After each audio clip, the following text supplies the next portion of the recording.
diverse range of clinical applications of IFS therapy. Firstly, I'd like to begin by acknowledging the Aboriginal and Torres Strait Islander peoples as the traditional custodians of our land, Australia. The Gadigal of the Eora Nation are the traditional custodians of this place we now call Sydney, from where I meet you today. I pay my respects to the elders past, present and emerging, and I invite you to join me in doing the same from wherever you may be tuning in. Now, many of you may not be aware that our parent company in the United States is a not-for-profit, and that means we have their support to offer you some highly valuable events like this one free of charge.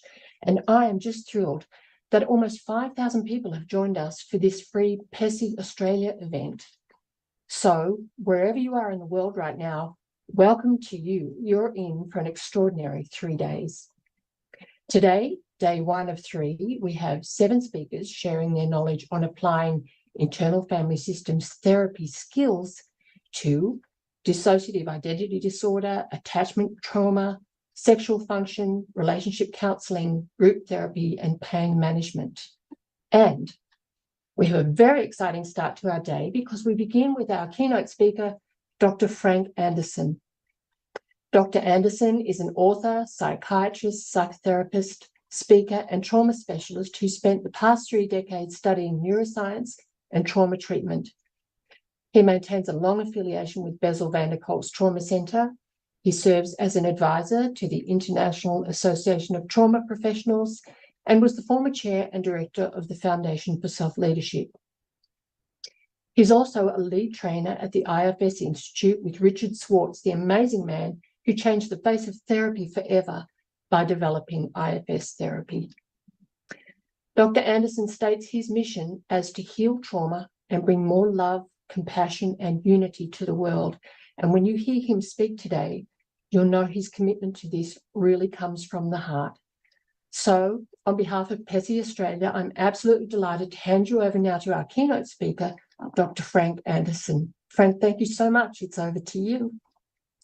Thank you so much, Carmen. Thank you for having me. I'm honored and thrilled to be here in your inaugural first of many to come PESI Australia events. So thank you so much for including me in this. And I'm really excited to reach so many new people. I think it was maybe 2015 that I went over to Vietnam and did a level 2 training with a lot of people from Australia there. And I've done a couple workshops in Australia during the pandemic. So it's lovely to meet and reach so many new people who are in this community. As we know, IFS is growing wildly throughout the country. And I love being able to share the information that I've acquired over the years of working with trauma. My specialty really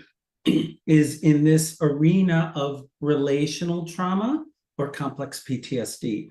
And over the years, I've really expanded what that means. I've learned more myself what that actually means and have applied it in many different modalities. So those of you who do know me, I'm a co-author of the Internal Family System Skills Training Manual, as they are nicely displayed strategically in my background, right? Second book, which I feel is like the culmination of my career to date, Transcending Trauma, is a lot of integrating my work in complex PTSD, neuroscience, and IFS. And I'm really happy that these 2 books have gained such popularity for so many people, because it is really, when Carmen said, my mission and goal is to bring trauma healing to the world and more unity, I was listening to that and I was like, holy cow, Frank, what a damn lofty goal. And yet it's still my goal because I feel it's a purpose that's much larger than me. I'm here to bring trauma healing to the world and bring more unity into the world. And boy, I cannot do that alone. This is a total group effort. So all of you who are here right now, learning about this are part of that mission from my perspective. So we're going to do this together, and we're going to heal collectively. Some of you may know, I recently, just a week and a half ago, got back from a trip where I was teaching in China and Cambodia, doing some work in Cambodia. And, you know, to be on the other side of the world and to see the impact that trauma has had on our world is really powerful for me and overwhelming, honestly. One of the things when I travel anywhere now, and I am traveling more, even though this one is remote, I'm doing a lot more traveling again. One of the things I see, no matter where I go, is there are two things that are ubiquitous throughout the world. The resiliency of the human spirit, and we're going to be talking about some of that today, and trauma. It's everywhere I go. And it's really powerful for me to have kind of been, immersed in Cambodia and dealt and, immersed in this culture that has been through pretty recently a horrific genocide. For all of us that are aware of, for the world now, as we learn from our histories, but yet we're currently in this crisis between Israel and Palestine today, right? One of the things that I was struck with in my travels, outside of resiliency and trauma that is everywhere, I had this thought: what's wrong with us as a culture, as a society, as a world, that we keep repeating this pattern? You know, in my travels recently, I really saw these beautiful temples being destroyed by war and destruction and fighting amongst each other. In China, these just people that so desperately want to connect and love each other in the midst of all that they struggle with too. It really made me think, what is it for us as humans that we keep repeating these patterns, right? I don't have the answer. Why haven't we learned from our mistakes? Why do we globally continue to have these battles? So it's not something that I have an answer to. It's something that I do struggle with. I'll share some of the thoughts around that as we dive into this talk today. I hold, and part of what we're going to be talking today about is spirituality, resilience, self-energy, healing, forgiveness, incorporating spirituality, right? So I have this belief, and of course, know it's my belief, and it doesn't have to be your belief. I believe we all come from source energy. Whatever that means to you is totally open for your belief system and interpretation, right? God, Jesus, Buddha, whatever it is. I believe we are all coming from source, and we come down here in human form to have a human experience. And I think it is that separation from source energy that causes an initial trauma for all of us who inhabit our human bodies. So I think we start feeling disconnected from source. And then we have free will in our human lives to experience things here and to learn and grow from them. And I think we have a range of experiences throughout our life. I think some of us repeat, some of us repress, and some of us learn and grow from our experiences. And I think this is true individually as well as familially, culturally, institutionally, and globally. I think we're all here to learn and grow from our experience. And I think it's important to pay attention to the individual experience as well as the collective experience. There's so much information out there about the collective. And one of the things that for me has been so lovely about the internal family systems model of therapy is that it can deal with people on an individual level, as well as dealing with people on the group, global, systemic level. So it's a model that can be used in many different ways. And so we'll talk a lot about that during our time together. You probably are seeing some steam here. My house is not on fire. I just want to let everybody know that this is not smoke. I have a bit of a lung problem. So I have my humidifier in. So just want to kind of name that as we dive in. All right, so what I'm going to do now is I am going to put up my slides.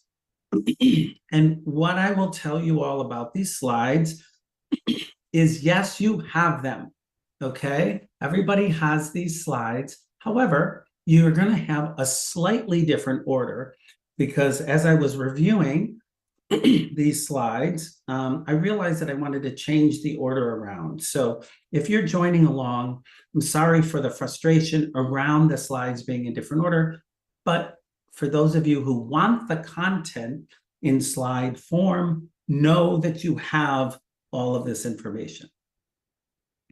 If you're interested in joining me and my community, you can certainly go to my website, frankandersonmd.com, and there you can kind of follow my newsletter and follow my whereabouts and all the things that are happening from my end of the world. What we're going to do here in this talk today is we're going to start from the end, not from the beginning, okay? And that may feel a little odd for you, but it's important for me when we think about forgiveness, which is a real buzzword for a lot of people. And it's kind of a topic that I have really dove into experientially over the last year and a half of my life as a result of doing some profound healing work with my primary perpetrator, my father. So I was not that kind of focused on forgiveness until I had gone through a very personal experience. And one of the things that I was aware of in IFS, and I would say right off the bat, at this point, it's a limitation in the model, is that we work with the 6 F's, working with protective parts, find the part, focus on the part, flesh the part out. How do you feel toward the part? Befriending the part and finding out its fear. Most of us know the 6 F's in IFS around working with protective parts. And then we move to the steps of unburdening, or the healing component of internal family systems. Now, the steps of healing include witnessing, the redo, the retrieval, unloading, bringing in new qualities, and integration. I'm going to show you a slide around that, so don't worry about getting all these things down. And what ends up happening in the IFS model is we kind of stop there. I've always been aware of the ongoing nature of integration after healing. And again, I think it's a limitation that we haven't talked enough about it. And so it's one of the reasons that I'm excited is to bring this dimension, bring this dimension of what I'll call after unburdening to the IFS model of therapy. I've worked with Dick Schwartz for many, many years, and him and I taught the IFS level 2 trauma training together for well over a decade before I started teaching it on my own. And Dick and I would do these demos in front of everybody, and we do these amazing unburdening work with people, participants, and things like this. And then we check in the next day. How are you doing? Okay, great. We don't really have a protocol in IFS as to what happens after healing. And so it's some of an expansion of the model that I have been working on, again, partly because of some of my personal experiences in healing, but also because of all the work that I've done with so many clients over the years.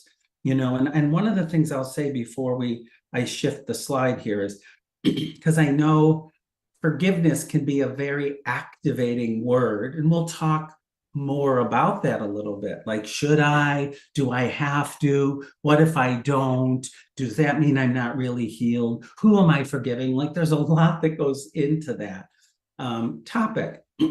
There's no right or wrong in this process. I'm going to share some views and perspectives, and I think everybody's different, everybody's unique, and there are different ranges within what I'm going to call post-healing growth, right?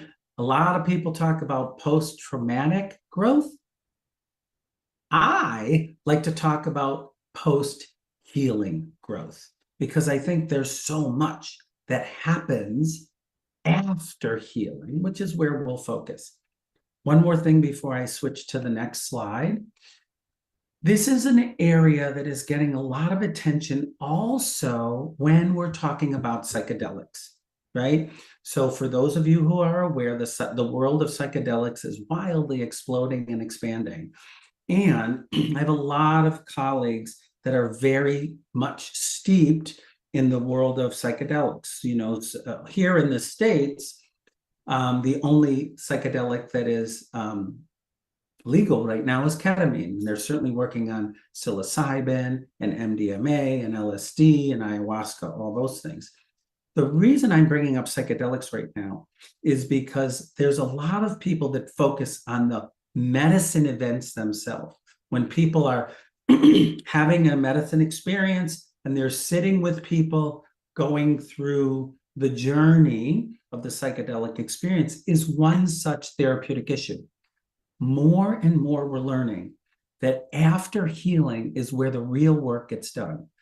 The post-integration work is profound for people that go through psychedelic experiences.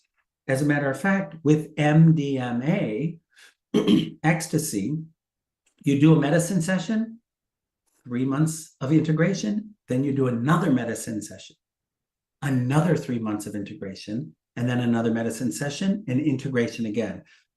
So this post-healing phase that we're going to be talking about here is really important. And I think more and more we're going to learn that healing doesn't end once an unburdening is completed. Okay, so as I said, we're going to start with the ending. For those of you who are not so familiar with IFS, or maybe you call yourself IFS informed versus IFS trained, these are the steps of that unburdening process that I was talking about. After we get all the protector's permission to access the wounded part, or the exile, as they call it in IFS, there's a process of healing. And in IFS, we call that the unburdening process. And these are the steps of the unburdening process. Witnessing. We have the exiled part, share with the self all that it's holding. Then, once that occurs, and by the way, in complex relational trauma, the witnessing phase can take weeks and weeks and weeks, months sometimes. Personally, I've worked with 2 different parts. One, an attachment wound of mine. Second, a part of me that was physically abused. They took over 9 months to witness all that it was carrying before we were able to move on to the next step, right? Now, witnessing doesn't just mean the story. Witnessing is the whole experience, thoughts, feelings, physical sensations. Many people march through these steps way too quickly and don't understand that witnessing is what the exiled part is holding and what it feels it needs to share with the self. So witnessing is the first big step. Do-over is the second step in IFS.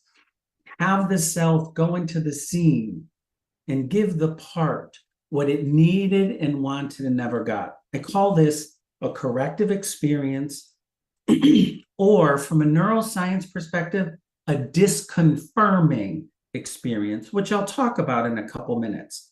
So the next step is a corrective experience. Once this experience has been shared, there's a corrective experience that needs to happen so the neural network can get rewired. We'll talk about that and more. Next, the retrieval step. This is where the self takes the part out of the past and brings it somewhere safe in the present day. Now, remember, all of this is happening in the mind, right? This is all happening in imagination. We know, just a keynote month or so ago with Dan Siegel, who's somebody who's done a beautiful job of integrating mind and body for psychotherapy. He talks about the imagination being a very powerful neuroplastic agent, right? Neuroplasticity happens with imagination. And that's what we're doing in the do-over and the retrieval. It's happening in our mind. Take the part out of the past, bring it somewhere safe in the present. Once that has occurred, then unloading is possible. Then release is possible. Once the experience is shared, once there's a corrective experience, once the part is out of danger, no longer in the past, no longer in implicit memory, then unload is possible. Releasing all that is carried that doesn't belong to the part in the first place, all the trauma that it absorbed. Have it release the thoughts, the feelings, and the physical sensations. That is a very powerful, cathartic experience for those of you who have gone through it personally, as well as for those of you who have witnessed it. To allow that energy transfer, which we'll talk about. Trauma is a burdened energy. Anybody who goes through trauma carries burdened energy. And that energy has an effect on our being, right? And when we release and unload that, it really shifts a lot within our internal system. A lot to carry traumatic energy. When we release it, a lot of reorganization can occur, right? So the unloading process. Next step in IFS is called the invitation. That's where parts, once they no longer carry the burden of trauma, they can take in qualities that allow them to move forward. And interestingly enough, a lot of these qualities in the invitation are qualities of self-energy. And we'll talk about that in a little bit. Those 8 C words. Boy, I have parts up around the 8 C's, let me tell you. I'll talk about that in a little bit. But for right now, when parts take in qualities that they need to move forward with, they typically take in qualities of self-energy. Parts will say, I want to take in love. I want to take in laughter. I want to take in playfulness, fun. They're filling themselves up with all the good qualities that they couldn't possess because the trauma was blocking it. Trauma blocks our qualities of self-energy. The last step here, notice I say last step, even though I don't think it's the last step anymore, is the integration phase. How do we bring protectors back in to see the unburdened part, the exile that no longer is exiled, and have the protectors release their roles? Now, one of the things that I want to share with you all, when I'm working with someone with a trauma history, this idea, and again, if you've watched Dick do a video or you've watched me do a video, we have protectors come back in and we say, okay, look at that little girl now. She doesn't need your protection anymore. You can go off and do other things, right? Let me tell you, people, that is not how it works in real world time. That's not how it works in the real world, okay? These parts don't skip in, protectors, and say, oh, good, she's so safe. I'm fine. I don't have to do this anymore. Not in trauma. Sometimes it does occur that way. It's like the movie version, right? But most often, these protective parts have been working for years and years and years, decades, and they are not willing or able to give up their job spontaneously on the spot. It takes them a lot of work and energy to be able to release all the burdens that they're carrying. Protective parts carry burdens too. So often, once an unburdening is done of a wounded part of a trauma, then there's the work of healing those protective parts that have worked so hard. They do some nasty things in the service of protection. They yell, they scream, they cut, they do all kinds of things that they, by the way, feel a lot of shame around. Protective parts feel a lot of shame around their behavior. So once the exile is healed, they don't skip off into the sunset feeling really good that they don't have to do their job anymore. It's like, oh, goody, I'm retired now. No, it doesn't work that easily all the time. They have to work on the shame and the pain that they hold and carry because of what they needed to do in the service of protection. Okay, so those of you who know me and know my work will know this quote. This is a quote that comes from my book, Transcending Trauma.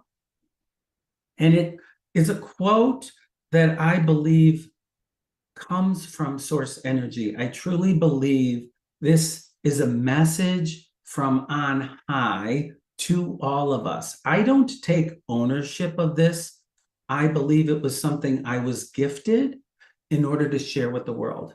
And it was something that kept ringing through my head over and over and over again as I was writing my second book. Trauma blocks love. Trauma blocks connection. Trauma blocks who we are. Trauma blocks our authenticity.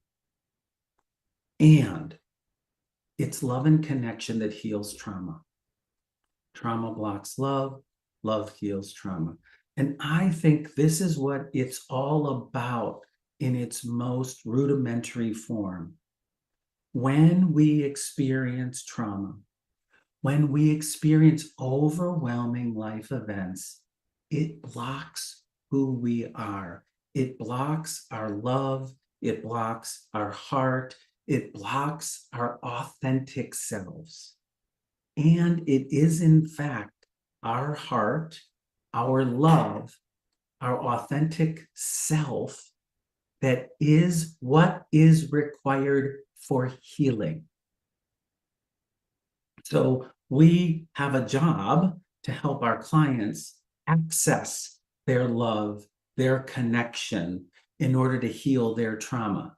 I'm sorry, folks, it's not your great interpretation and it's not the great IFS model that heals trauma. It's love and connection. And it's trauma that blocks that. I believe everyone has love, and I believe everyone doesn't have access to it because of the trauma that they've endured, that they're carrying, that doesn't belong to them. This is a piece of something that I have been really thinking about lately. So this is another expansion of the IFS model that I have been thinking about. And this is related to the unburdening process. We have this awareness, for those of you who are familiar with the model, we want self to get permission from protective parts to access the wound in order to heal it. And we're primarily looking at the relationship between the self and the exiled part in order to heal the trauma. And oftentimes, and I used to teach this, that the therapist is secondary and the primary relationship is between the self and the part, right? The self and part relationship is primary. The connection with a partner, a loved one, a therapist is secondary. I don't really hold this belief as tenaciously as I used to hold it. And here's why. What I have learned over my work with myself, as well as my clients, is that some wounding primarily has resulted from a severing between self and part. So some wounding does need to be corrected internally, where there was a chasm created between the part that holds the trauma and the self. There's a chasm that gets created with trauma. And so some of the correction for some wounding is primarily internal between the self and the part.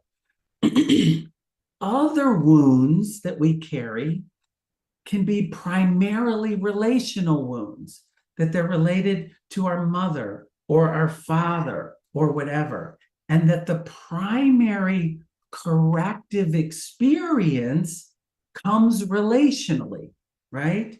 And that self to part might be secondary.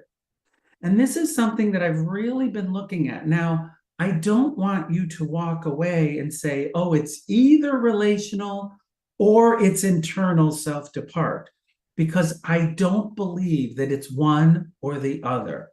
What I do hold is that I'm paying attention to the portion of healing that needs to happen internally between the self and the part that holds the trauma, as well as the relational healing that needs to happen because the trauma happened, particularly relational trauma, in the context of a relationship, right?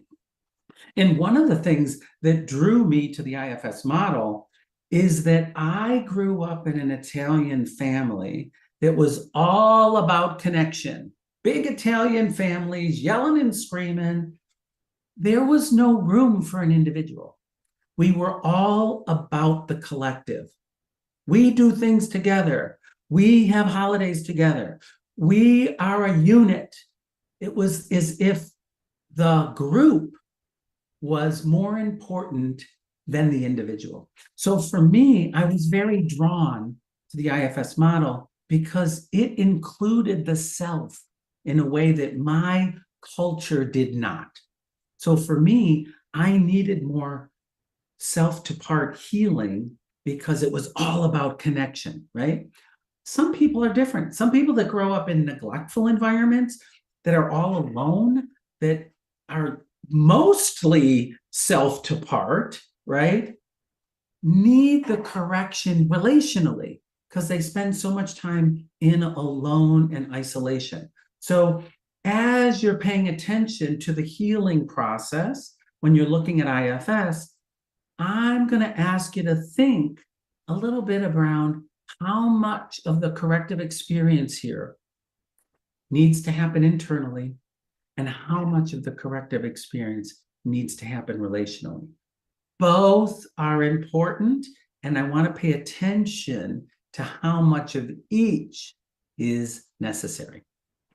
Okay, so for those of you who have the book Transcending Trauma, you will notice that this range of trauma list expands like crazy. I keep putting more and more into this list. Now, does that mean we have more and more trauma than we did 3 years ago when I wrote this book? Absolutely not. But what it does mean is that we have a greater awareness. I certainly have a greater awareness of the different types of trauma we experience. So we're looking, and by the way, when we go through these different types of trauma, and I'm not going to exhaustively go through this, but when we look at these, let's be mindful that one kind of healing isn't going to work for all these different types of trauma. Different types of healing will be required for different types of trauma. And I'm going to ask you to listen and trust your self-energy. More importantly, listen and trust your client's self-energy around what is needed in regards to healing, depending on what kind of trauma exists. So there is acute or single incident trauma, going through a car accident, going through a date rape, going through the acute death of a loved one. There's chronic trauma, when our symptoms of PTSD last beyond 30 days, we get a development of chronic PTSD.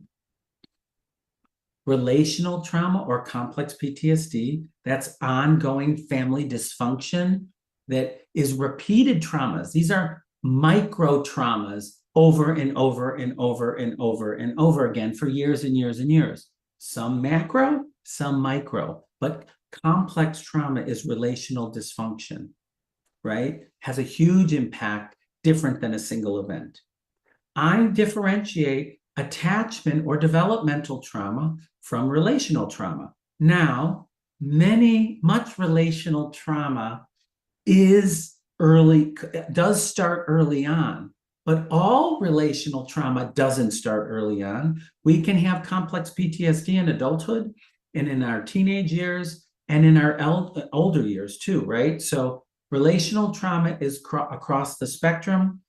Attachment or developmental trauma starts very early on, and that lays down some powerful exiles that need to be healed and oftentimes don't have words. This is where pre-verbal trauma comes in, or trauma that's stored in the body that doesn't have words or thoughts associated with it, right? Then there is extreme or ritualized abuse for those people who experience that type of trauma, sadistic, cult-like trauma. It's a whole different category that has different things associated with it when there's brainwashing and cult-like activity that is involved in the traumatic experience. There's cultural trauma. We're all growing up in different cultures, and each culture carries its own burdens and legacy. And it's important, and I'm so grateful that we're spending more and more time paying attention to the impact of cultural trauma. You heard Carmen talk about the cultural trauma of the ancestors of the land of Australia. I love that this is being acknowledged now in a way that it hasn't before. We are all carrying dimensions of this, and it all has an impact energetically on all of us. And it also blocks access to healing relational trauma. So cultural trauma needs to be addressed, and it blocks access to healing other types of trauma. We all come from families, big, large, small, doesn't matter. Family legacy is also a trauma that we carry. For those, I talked about this healing experience that I had with the passing of my father a year and a half ago. I grew up in a family that had very strong mafia ties. Okay, I grew up in the south side of Chicago. It's where Al Capone, for those of you who know who he is, was running the streets. My family was involved in mafia before I was born, right? And I carried so much family legacy trauma around mafia fears. I used to think that they were going to come and get me. I used to be terrified going to bed at night. Oh my goodness, are we going to get robbed? Are we going to get killed?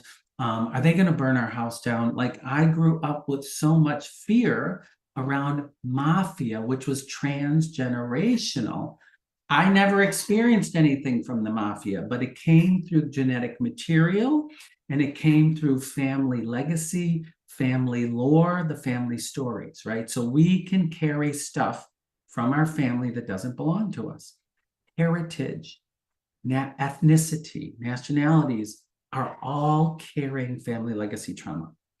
I'm going to also bring in institutional and religious trauma. So many people carry trauma because of organizations that they're involved in, business organizations, institutional level, top-down control and trauma. These types of religious institutional traumas have a bi-directional healing component necessary for them. We have to heal on the individual level from a grassroots, bottom-up perspective, and we have to heal from a top-down perspective. The people in charge have to make change in order for these systemic traumas to change, right? And this, of course, is totally true and relevant on the global scale. We have all been through a global trauma recently with the pandemic, and we have all collectively experienced trauma, held trauma, have experienced tremendous loss as a result of this, and are in this ongoing dilemma to try to heal from that on a global scale. And again, bi-directional. We heal individually and we need to heal globally, right? So much is going on in the world in that way. So this list will get more and more complicated because there's more and more awareness and there's more and more advances in our field that can help us heal trauma. I think IFS is a great model to do this kind of work in each one of these different dimensions. Again, a range of traumas, a range of responses. We can repeat it, we repress it, we learn from it, and we can grow beyond it. One of the things, and you'll hear, I'll talk about this at the end, but I've written a memoir. I'm so excited about this. To Be Loved is the name of the memoir. It's coming out in May of 2024.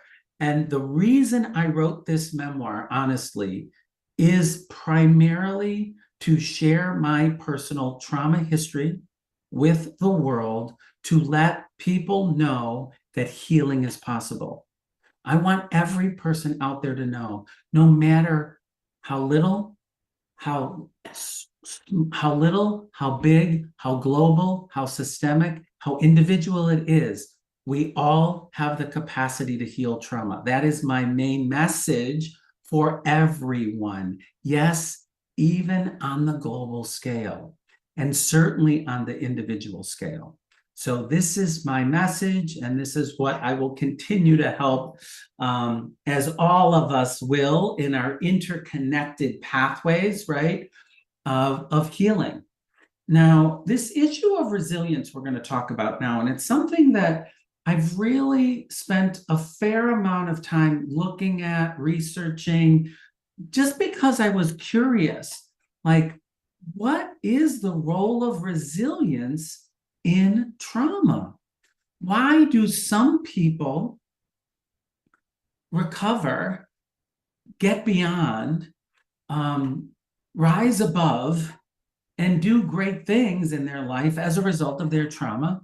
And why do other people end up homeless, schizophrenic, no family support, on substances, have died, chronically hospitalized? Like, what is it about us as individuals where some of us have this it factor to rise above it, and others of us seem to be swallowed up or taken over by it?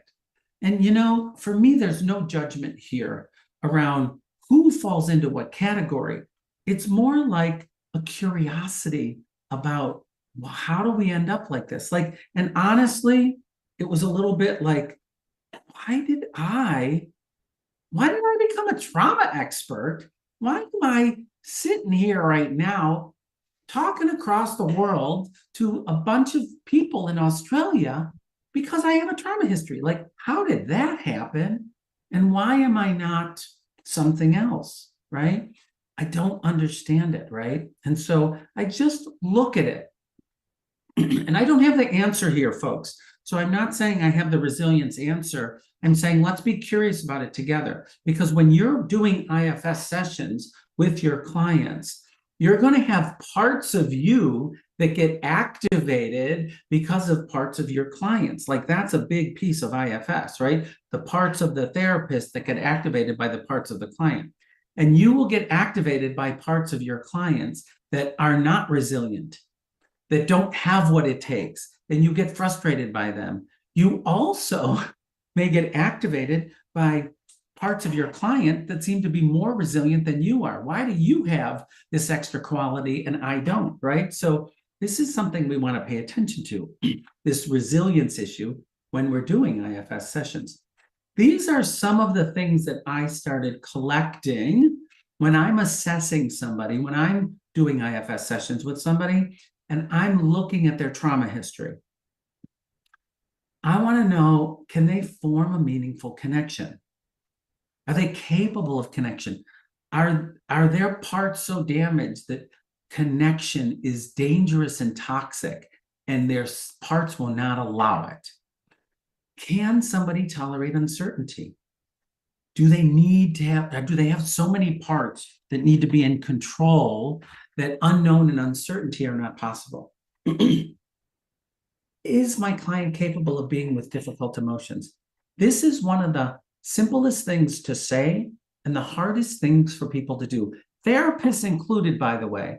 I'm struck over and over again by how hard it is for therapists to allow people to be in pain. We've got to jump in, we've got to do something, we've got to learn IFS and heal it so that they don't feel the pain. We're going to wave our hands in front of them and do EMDR. We're going to do every damn thing in our power to stop people from feeling pain. Like, I'm really aware of that issue in us as individuals, as in therapists, as in culture and society. Why can't we be more comfortable with difficult emotions? Are they capable or willing to learn from their difficult moments?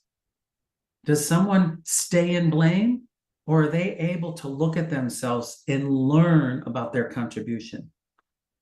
Can they see the value in someone else outside of themselves? The world would be a very different place if we all focused on the capacity to pay attention to what we feel and to be able to understand somebody else's situation. This is why there are so many polarities in our world today, right? Whether you're looking at it racially, orientation, gender, politically, there's so much polarity because we don't have enough capacity to step outside of ourself and to be in somebody else's experience. Can people acknowledge vulnerability? So many trauma survivors will say, vulnerability is a 4-letter word. I never want to feel vulnerable. It only gets me hurt. That's a problem when people are not comfortable being with their own vulnerability.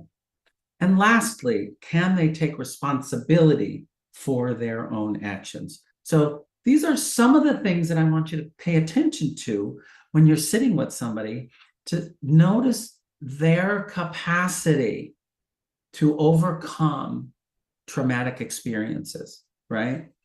The other thing I want, and I'm not going to spend much time on this slide, but I'm always curious about what's someone's family model. When I'm doing an IFS session, and all of a sudden you hear this tons of different parts that show up for these people, you get overwhelmed when you're trying to map out their system. I'm always mapping out my client's system.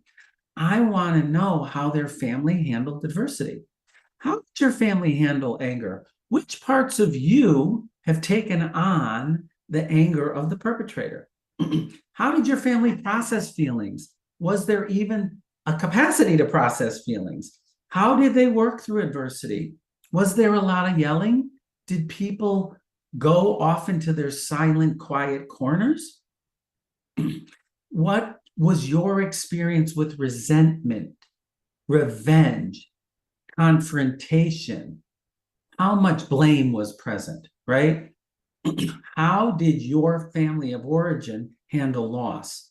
So much of who we are and so much of the development of our own parts come from the environment from which we grow up in.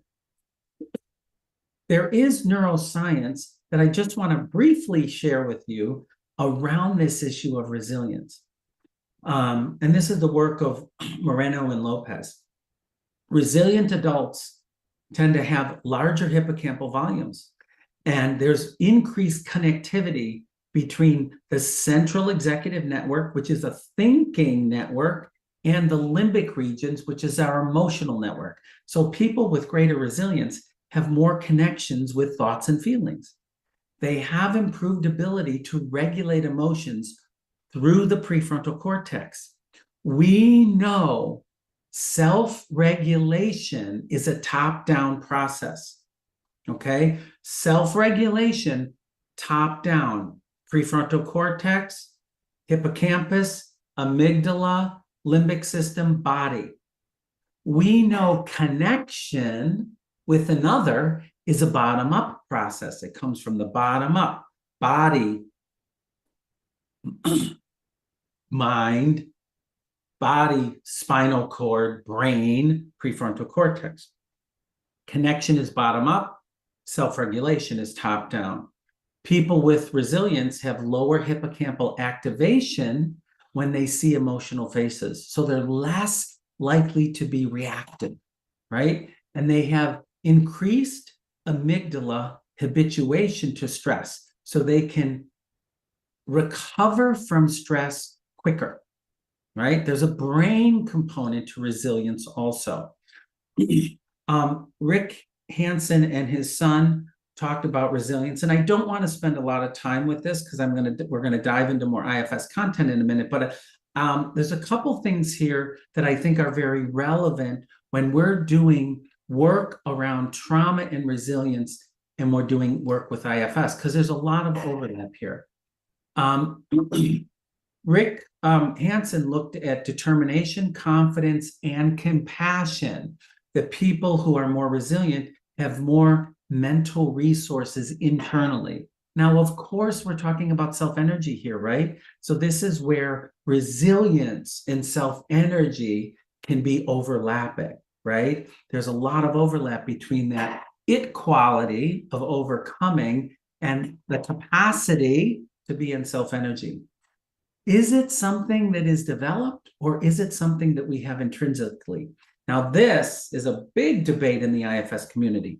Many of you out there who know other models like EMDR or sensory motor psychotherapy or CBT or CPT, cognitive processing therapy, we talk about resource installation and building the capacity to tolerate trauma. There's a large group of people that believe that. Many in the IFS community don't believe that. They believe that we all have this intrinsic quality of self-energy, of resilience. We're born with it, that it doesn't need to be cultivated.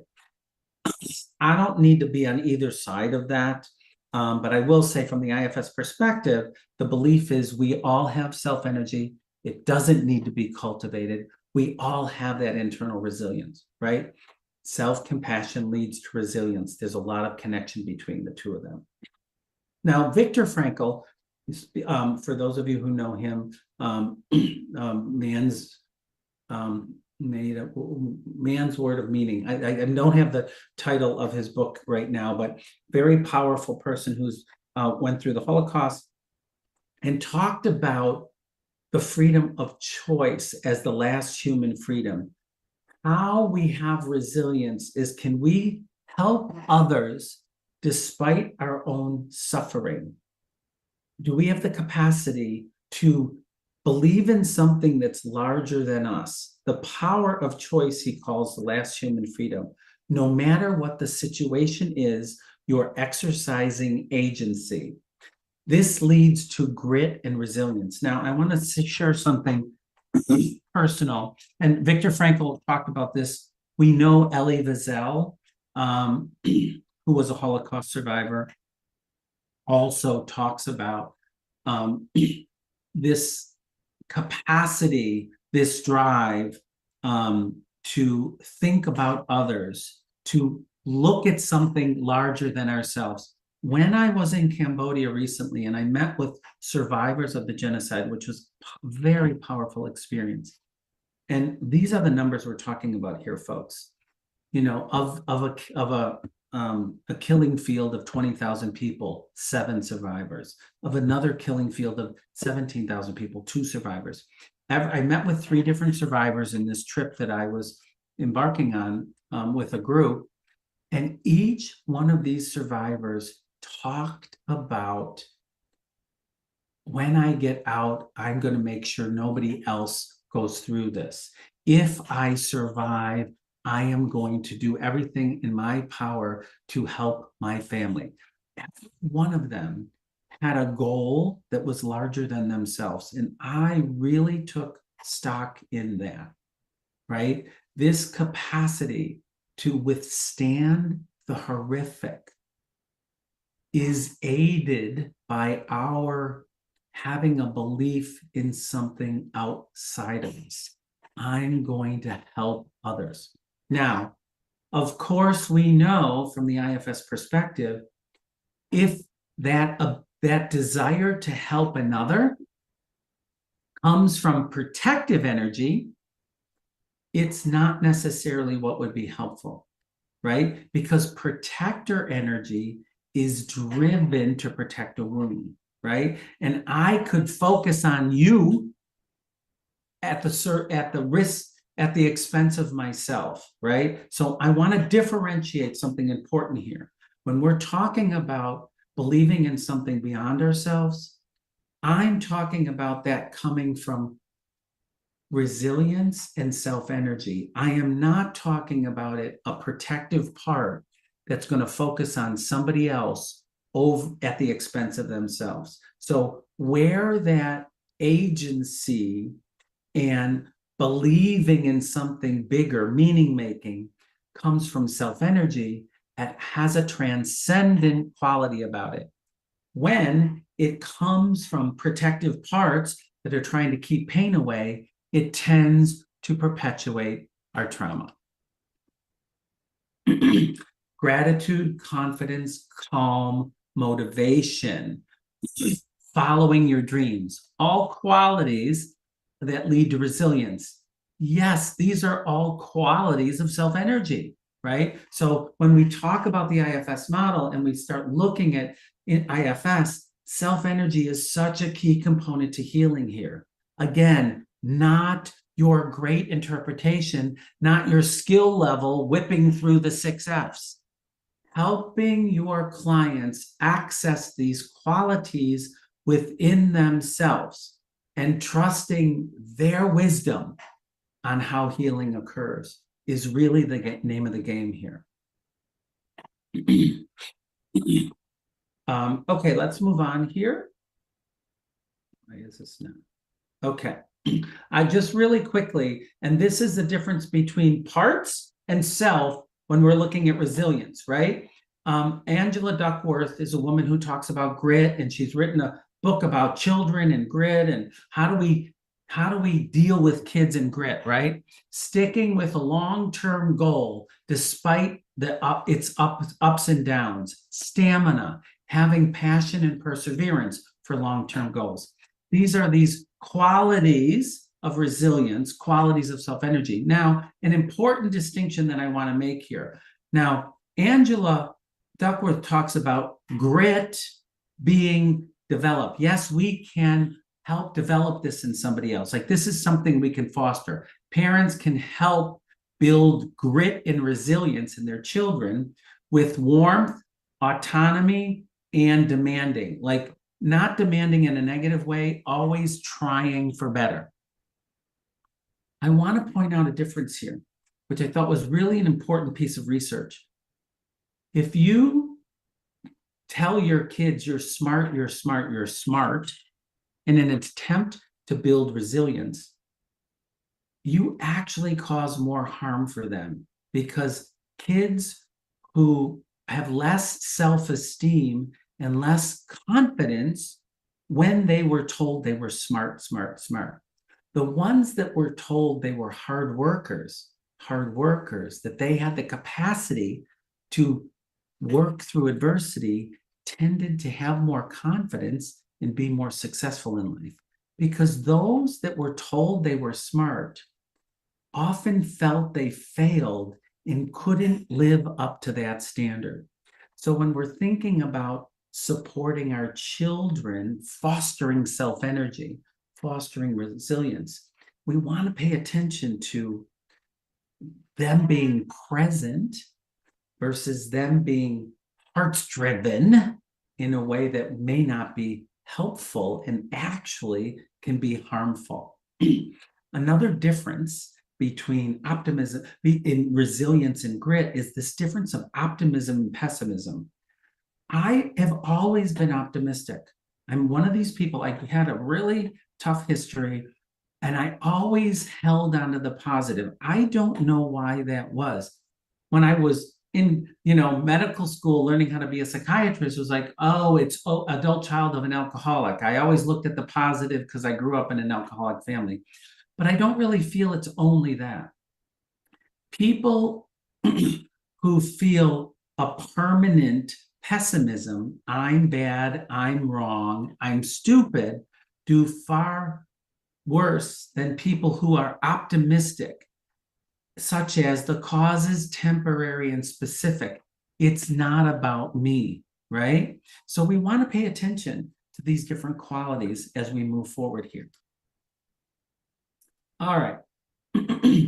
Now, I've already mentioned this. I'm not going to spend much time. We're going to dive into forgiveness, and we're going to look at it from the IFS perspective after healing. I'm mindful of the time here, but self-energy and resilience can be aligned with each other, or they can be contradictory, especially when resilience is fostered in a manager, right? Building a manager part with an agenda trying to protect. Resilience can be cultivated, according to some research, and we are born with self-energy. They both have the capacity to help us tolerate adversity and move through and achieve healing. I want to talk very briefly here about self-energy. Many of you may have heard me talk about this before. When we focus on self-energy a little bit further here, two things are important for me. And this is where I said earlier on, I have parts of people about the 8 C's. They piss me off. I'm sorry to say that. And this is no disrespect to Dick Schwartz, the founder of the model. This is the issue that I have with those damn 8 C's, is that everybody who's trying to learn the IFS model latches onto these C words as if that's the secret to everything. Do you feel calm? Do you feel compassionate? Are you curious? Okay, let's go. Like, that is not self-energy, people. Calm, curious, compassionate is not self-energy. And when you keep asking your client, are you feeling compassion? Your client's going to be like, what the hell do they want me to say compassion for all the time? Yeah, I'm compassionate. So a caretaking part of your client starts saying compassion because you keep asking them if they're compassionate, right? Excuse me. Look at, I'm getting all choked up about it, right? Be careful when we're looking at self-energy. We're looking at the quality of the energy of the person, not the world, not the word. Self-energy is a state of being. I'm open. I'm clear. I really do care. Self-energy is not sympathetic activation. Self-energy is parasympathetic. Those of you who are familiar with polyvagal theory will talk about it as being more ventrally aligned to the parasympathetic nervous system, right?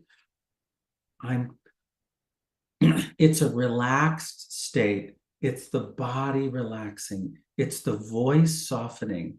It's an energetic state of being. It's not a C word. So be careful. Loving, open are also qualities of self-energy. And from my perspective, this is key to healing, is being able to understand the differences between a C word, which is often manager-driven, parts that are well-intended, but they're not really the qualities of self-energy. The other thing I want to say about self-energy is, as I've said, it's key to healing trauma. And self-energy and trauma are a little bit like oil and water.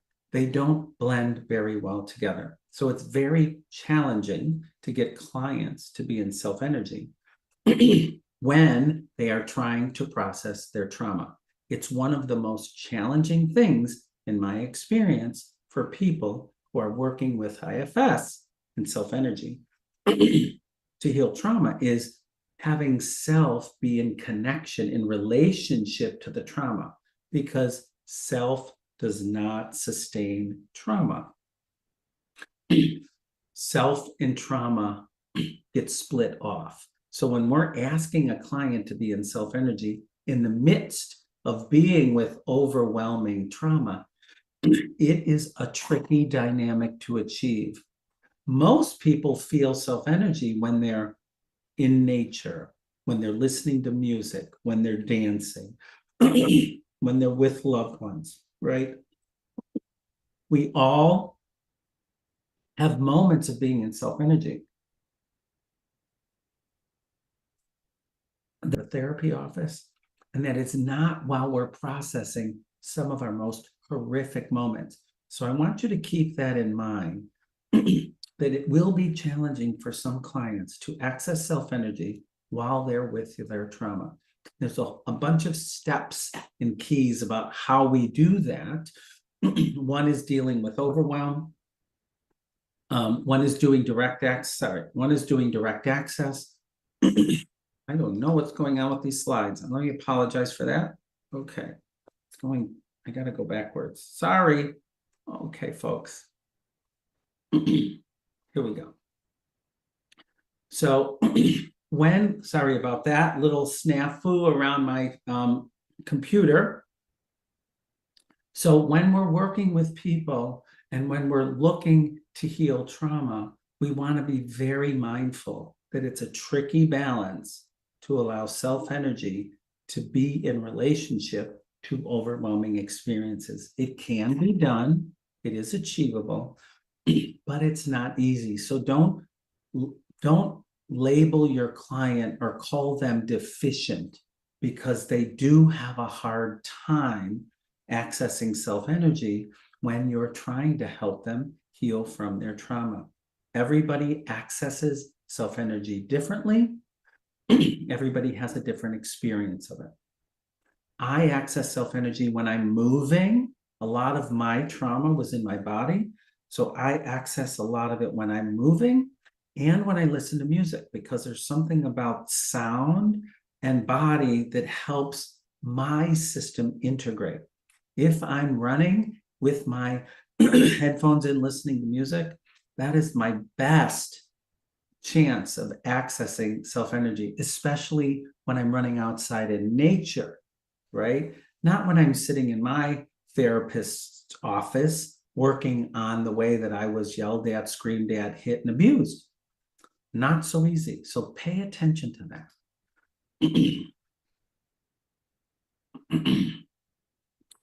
I want to talk just a little bit about energy here, and I've already mentioned it. As we're looking at healing, as we're thinking about forgiveness, as we're thinking about helping people unload what no longer serves them and what doesn't belong to them, remember that we're all talking about what we're talking about here is energy, okay?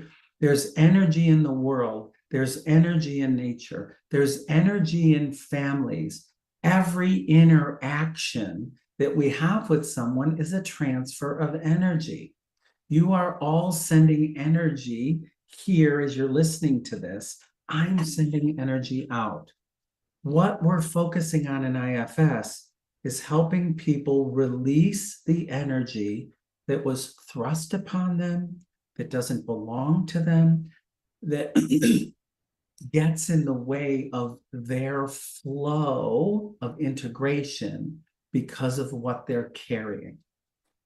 And so I'm always looking at this intersection of nature, of our interactions, and it's a release. And when you're doing an unburdening with somebody, or when somebody's dealing with this issue of forgiveness, as we'll talk about in a moment, you can feel an energetic transfer. People go, oh, when the self fully gets it, or oh, when they're releasing thoughts, feelings, and overwhelming sensation. You could feel the physiological shifts that occur, the energy release that happens for people. Now, why do we get wounded?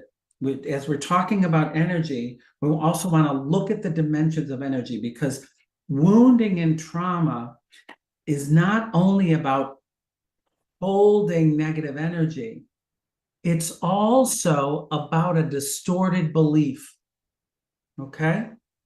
So from my view, how wounds develop in IFS, how exiles develop in IFS, is that we take on the belief of our perpetrator. We take responsibility for what has happened to us.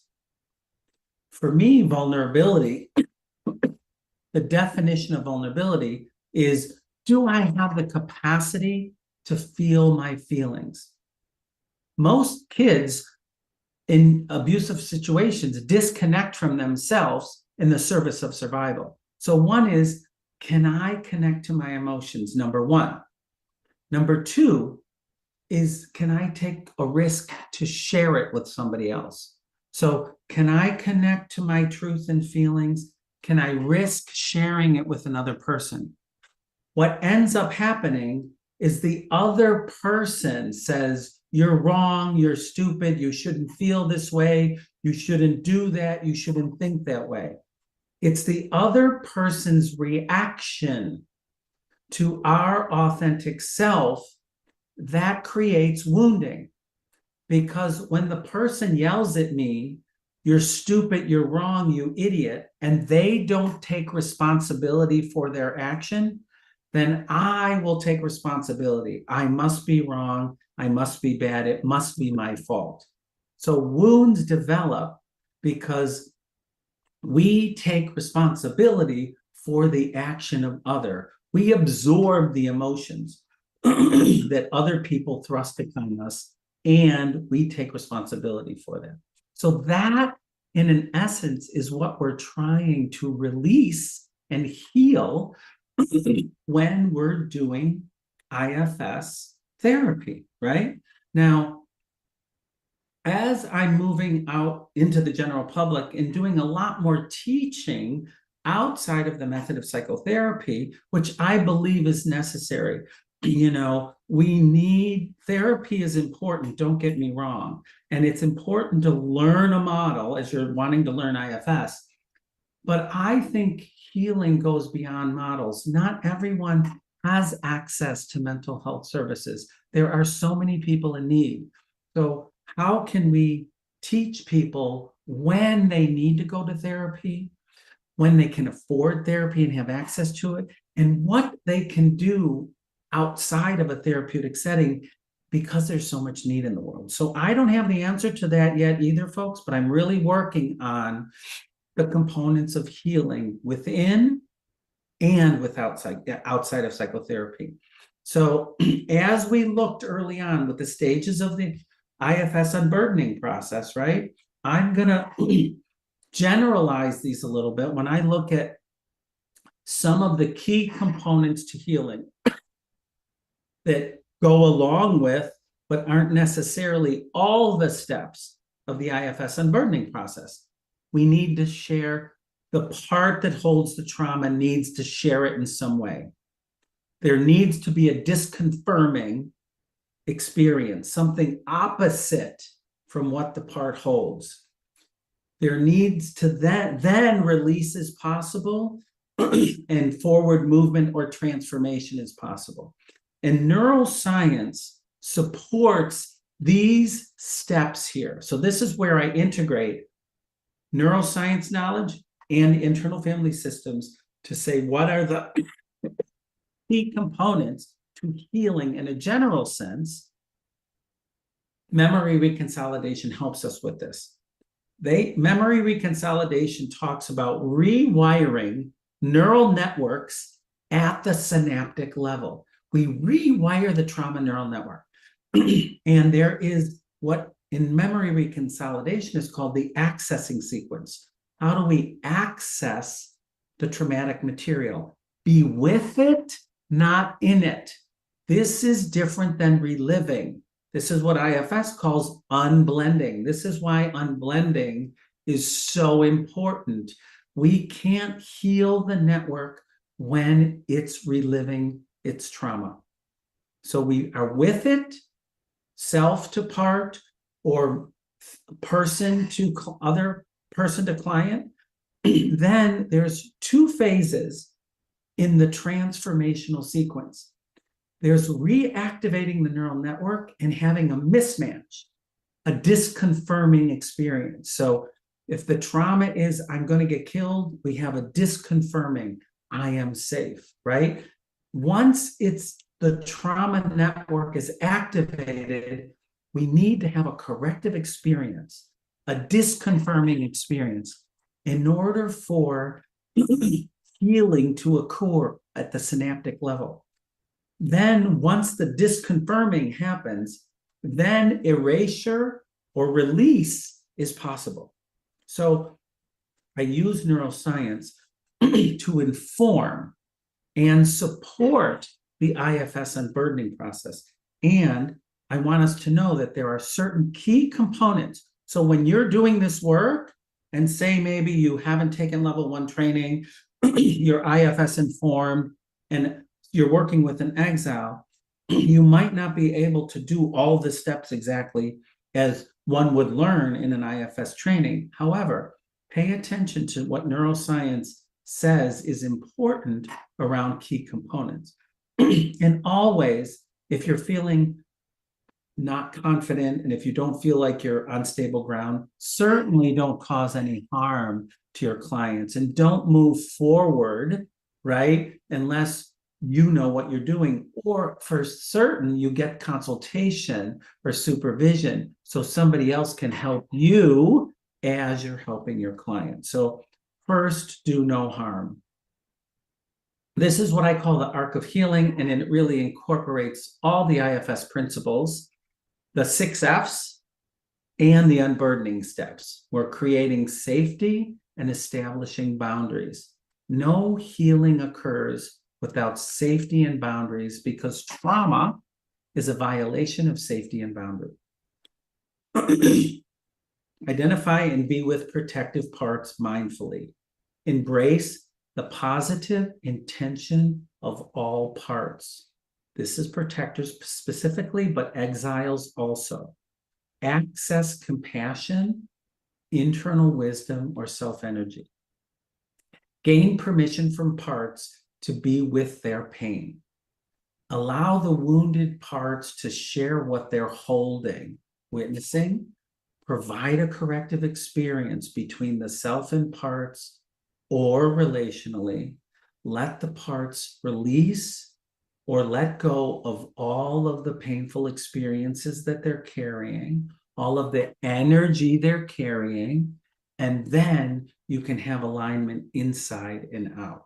So this is what I call the arc of healing, like that overarching process that is very much IFS aligned and IFS informed. Here again are the steps of the unburdening process that we talked about earlier.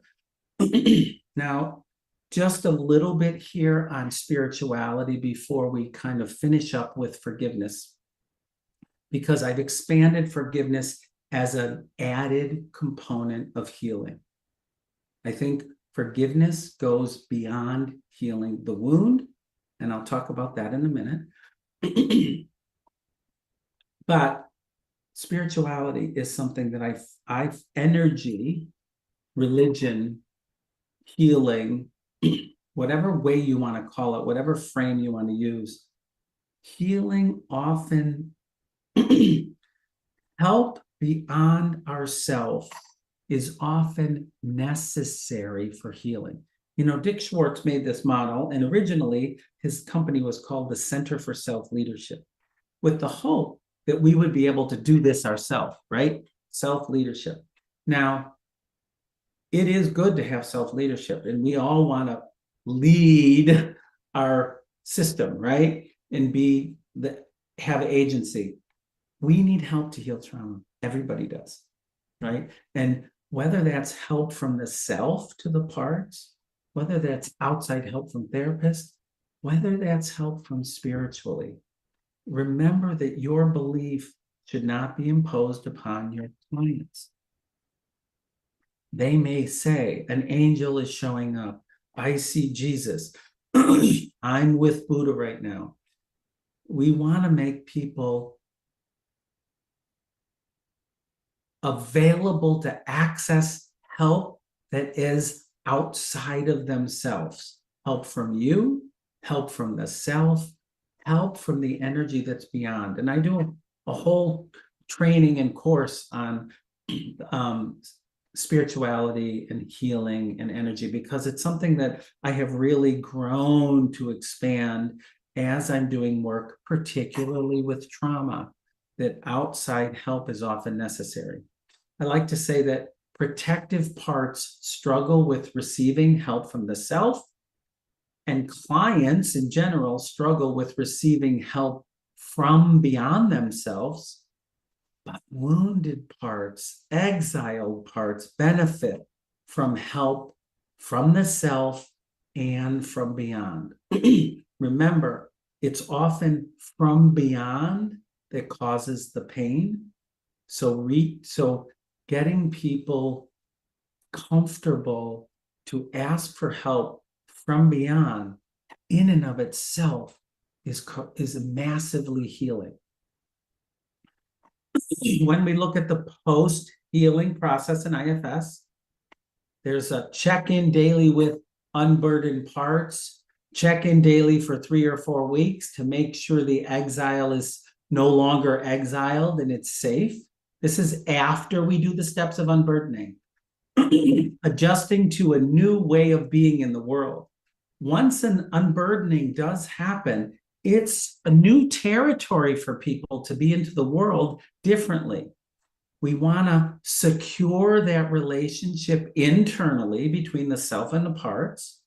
That takes time. It doesn't happen all at once. We also want to secure new connections relationally. That also takes time. We don't expect parts to just automatically do this. Again, we talked about integrating protective parts back into the system, making sure that they also do the work that they need to do to heal the burdens that they carry, the protectors, and we will do that protector unburdening. After this is done, then I have people look at forgiveness. I have come to experience and to teach forgiveness as the next step of healing. I actually think there are 2 more steps of healing. So there's healing the trauma. There is then engaging in the process of forgiving of the perpetrator. Now, this can be very activating, as I say. Some people really get triggered by this idea of forgiveness, and that's okay. We will work with the parts of them that get activated by that. Oftentimes, forgiveness is forced or suggested prematurely. Forgiveness can also be used as a bypass to avoid suffering. Forgive, forgive, move on, forgive. It can be done in isolation. You don't need to engage with your perpetrator in order to forgive. It can include religious or spiritual components. Ultimately, it's freeing for the person who is doing the forgiving. And what I have come to learn in my work is it really is the next dimension of healing.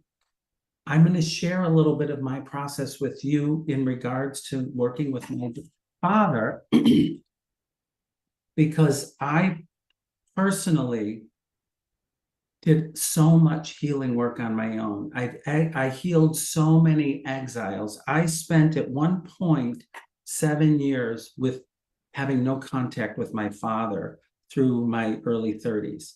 And I was embroiled in therapy very tenaciously for a very long time, working on healing exiles, healing exiles, healing exiles. And I got to a certain point in my own healing journey that I felt pretty darn good about myself. And I felt that I didn't need a connection with my father in order to feel good. I felt that I wasn't dependent on him and that I had healed enough of my own trauma so that I was living a life that was pretty good. And I really, by and large, had forgiven him. I was really not carrying my trauma in the same way anymore. So I had the experience that with our own healing work, self to part, internal unburdening, that we can do a lot around healing and forgiveness. Then I had this experience when my dad got old and frail and sick and started failing medically. And I started going to help out. And I ended up having a relationship with him in a way that was very unexpected. And it added a dimension of healing for me as he was sick and dying. And I saw him, because I had released so much of my own trauma, I saw him more for who he was in the present, a sick, frail old man, not the abusive father that me as a little child grew up with. So I was able to fully differentiate and began to have compassion for him and was able to see the exiles within him after I cleared much of my own trauma healing. So I developed a different relationship with him, first because of my own healing, and secondly, because of my choice to engage in a relationship with him. Now, not everybody needs to choose to engage in a relationship with their abuser. Not everyone even has that opportunity to do that. So it's an option and it's a choice. And one of the things that was so startling, I know we're closing up here in time. One of the things that was so startling for me is that when I was able to truly forgive my father, I felt untethered. I felt free. I no longer carried anything about him. His was his, mine was mine. I felt the ability to tolerate the complexity and tolerate the uncertainty. And once I was able to energetically release him and let him go, a very surprising thing happened for me. I then embarked in what I call the third component of healing was to then come back to myself and look at the ways that I have perpetrated in my life, whether it was protective parts towards my father, towards my children, towards people in my life. So for me, it was only after I was able to engage by choice and forgive my perpetrator that I was able to then come back again and look at myself and forgive myself for all the ways I've perpetrated. And you want to know what was the most surprising piece here? Is the biggest piece of forgiveness that I needed to do was forgiving myself for staying too long, for tolerating too much, for harming people in the ways that I was harmed. And I want to tell you that this has been such a freeing experience for me, added dimensions to healing, so much beyond unburdening and exile, is engaging in the process of forgiveness with a perpetrator, very much mimics the unburdening steps when we do self-to-part healing, working with perpetrators if people choose to do the forgiveness. And then after that work is done, coming back to ourselves to look at forgiving us for what we have done. And I can tell you that I feel very clean and clear in a way that is quite shocking for me, in ways that I never thought I would experience in my life. And I'm happy to share with you in closing. Well, sorry about this. Oh, why is this doing this? That I will be releasing this book, To Be Loved, on May 7th of 2024, that really does share my personal journey of healing that includes very much the IFS process and the process of forgiveness that goes beyond ourselves. So thank you very much for being here. Thank you for spending this time. Appreciate you, Carmen, for doing this conference. Hope it was helpful and enjoyable, and hopefully all of our paths will cross at some point in the future. Frank, thank you so much for an inspirational and very personal presentation. And I can see your comments on vulnerability are completely authentic, because that's what you've been in this talk today. So really appreciate that. And also for the challenge to all of us to consider love and connection as core to healing. That's such a critical message. So thank you so much. We're all really looking forward to your memoir coming out in May, and we'll certainly be letting people know when it's available. So once again, thank you. And thank you for having me. Thanks, Frank. Bye.